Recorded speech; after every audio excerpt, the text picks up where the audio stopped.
Do Quaker parrots make good pets? Or is it true that some, when they hit puberty, go rogue and turn into feathered monsters? And if so, do we stop at Quaker parrots?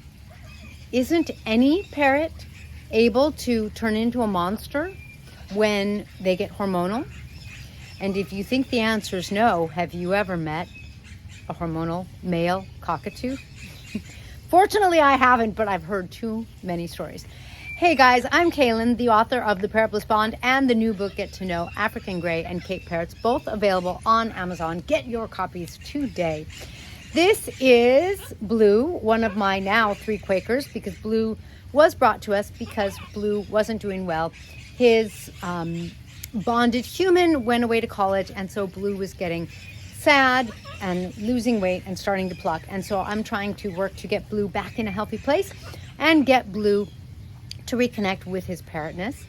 That was long. I'm trying to be succinct. Let's see. My mission is to help you have a more blissful bond, minimizing the need for rescues.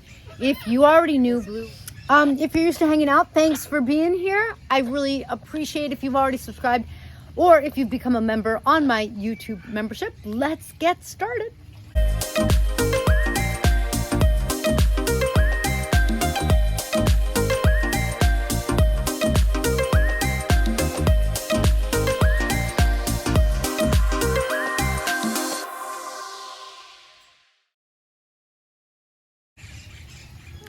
Hey guys, so it's really interesting. I decided to get Quakers about a month ago, and I'm really glad I did. Incredible species. Do make sure that they are legal in your state before you get one. I got some Quakers, and I was really surprised. I always ask you guys to comment and tell me what your experience is with that parrot, because you could say I have a pet peeve. I really don't like when people have like one parrot of a species and then tell you what this species is like. It's almost like meeting one human and then telling you what all of humanity is like, right? Aliens come down to Earth, they meet one really happy person or one really grumpy person, and then they go back to their home planet and they're like, this is what humans are like. It's not a complete picture. So to me, it's really important to hear a lot of people's experiences, and then I find commonalities between my experience and other people's experience. I had done that with my Quakers, and people were like, oh, a lot of people are like, oh my God, I love my Quaker. It's best companion ever. And I had other people say, my Quaker was great, but then it got hormonal and it went downhill from there. Someone even told me that someone else has said that, it kind of depends. Some Quakers are really great and then some are really not. And so you have to get lucky. And there's this big thing with a parrot that is hormonal. A hormonal parrot can have different behavior, but more than that, I would call it, hello, land shark. Hi, are you visiting the video? Look at that beautiful crown. Look at that plucker. I'm trying to work on a video for her on what I'm trying to do about her plucking. Unfortunately, I adopted her that way and it's gotten worse. So I have to try to do something because I don't want her to start to hurt herself.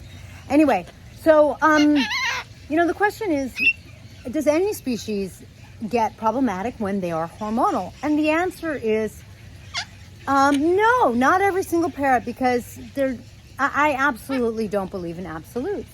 And so, no, not every parrot's going to be like that. Yes, it is very common that when parrots are going sort of like through their teenage years, they're sort of learning the strength of their beak. A lot of times they're learning to bite. If you have a parrotlet or like a green cheek conure, even my crimson sometimes, they do go through this bitey phase. They outgrow it. So I don't feel like it's fair to say that just Quakers can be really difficult when they go through a hormonal phase. And now that I have 3, I feel like I could tell you a little bit more about their personalities. And I do feel like they are very sweet personalities. They're very social parrots, and it shows. And so I could easily say that a Quaker, for example, is far easier to bond with than my hawkhead. My hawkhead is very independent. They are very interdependent. She very much doesn't want to connect with other parrots. these guys, they're not like making friends with other parrots, but they are interested in each other. They do want to have a flock. Cookie and Pretzel, my other two Quakers, are like this. They are definitely really good best feathered friends kind of thing, and so I need for them to make room for a third best feathered friend. Whereas hawkheads don't always get along with hawkheads. You know, my daughter can pet land shark, but land shark, she's not a cuddle butt. She's not a teddy bear. If she was a plush animal, she would be a dragon who's kind of going like rah, not oh hug me, you know. So I'm kind of exaggerating a little, but I'm really trying to give you a good sense of it, and that's pretty accurate. This guy Blue, he's like constantly on me. You saw that, constantly like trying to connect with me. Right now he wants me to feed him, and I'm going to try to feed him some fresh foods. Land shark is like, you know, I want to be around people, but keep your distance. She knows how to social distance. I want to be around other birds, but tell them that if they cross my path, I'm not responsible for what happens with my beak. I'm like, yes, you are. It's your beak. So with any parrot, when they get hormonal, it is a problem. And I feel like, in my experience, you have to understand how to handle a parrot, period. Whether they are younger than the hormonal age or older. And I say that because out of all of our parrots, and I have over 20 species, they are all pretty friendly, and they all, you know, go through a hormonal season every year. Depending on the species, it's different times, usually during the spring, at least here in Florida. Although spring, winter, you know, it depends on the species. But you have to understand a parrot, and you have to let a parrot have some of its parrotness. There are some birds that turn into monsters. They can be cage aggressive. They can be very bitey. These are signs that something's wrong. These are signs that their psychology is off, in my experience. So if you've had a different experience, I honor that, because like everyone has a different experience. But I will say that with over 20 species of parrots, I've had a pretty good taste of parrots overall, because altogether, I think I've had and experienced significantly over 30 species of parrots. So like I've gotten to know parrots pretty well. I've gotten to know them when they're young babies. I've gotten to know them when they're weaning, becoming young adults, when they're hormonal, and after that. And they're just like people. When someone's like really angry and barking at you all the time, don't take it personally. It's not you. There's something going on in them. And so one of the things that commonly happens with parrots is that their needs aren't always understood. For example, Blue, the owners really loved him. I can tell, because he's so sweet and so friendly. I don't know if Blue's a female or male, but anyway. But they literally just didn't know that a seed-based diet is not healthy, especially for a Quaker, because Quakers are prone to being obese.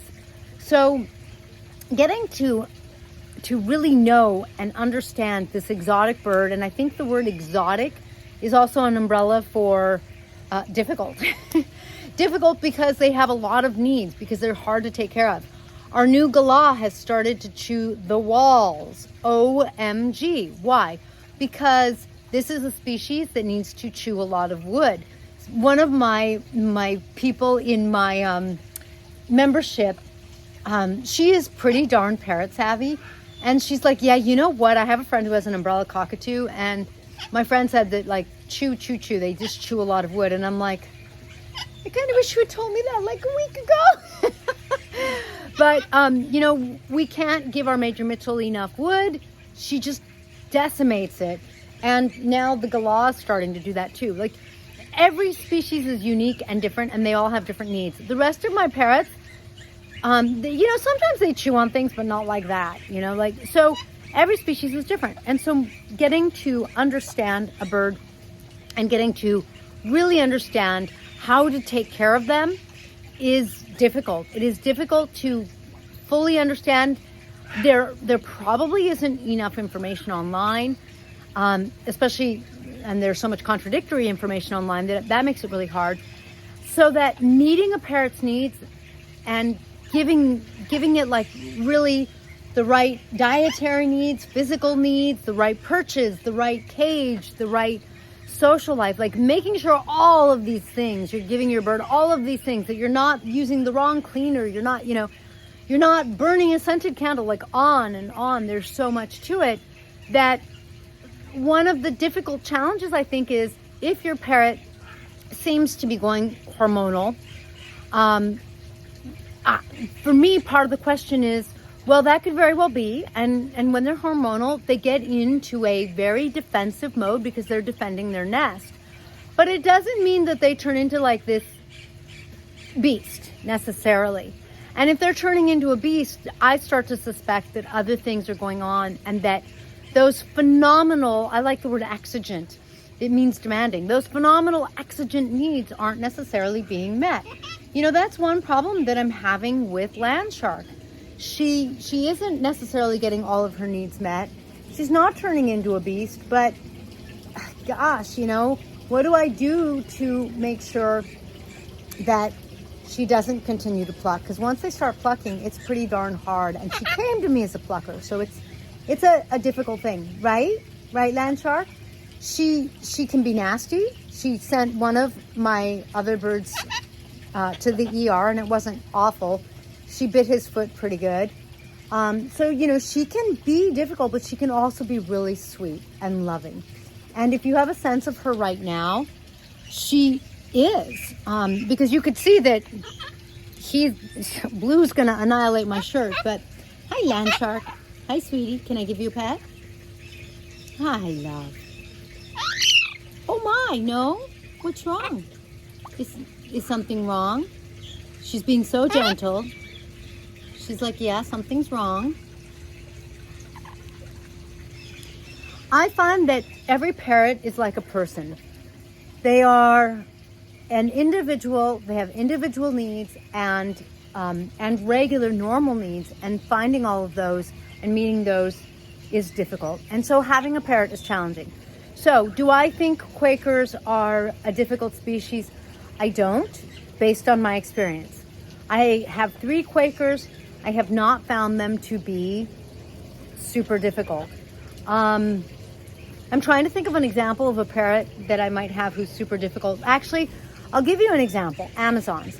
Amazons are one-person birds, and so unless everyone's handling them and they stay like super friendly with everyone, which I haven't quite seen, they get really jealous and they have problems because they have a bonded pair. They're bonded like this, and then no one else is even allowed around them or around their mate.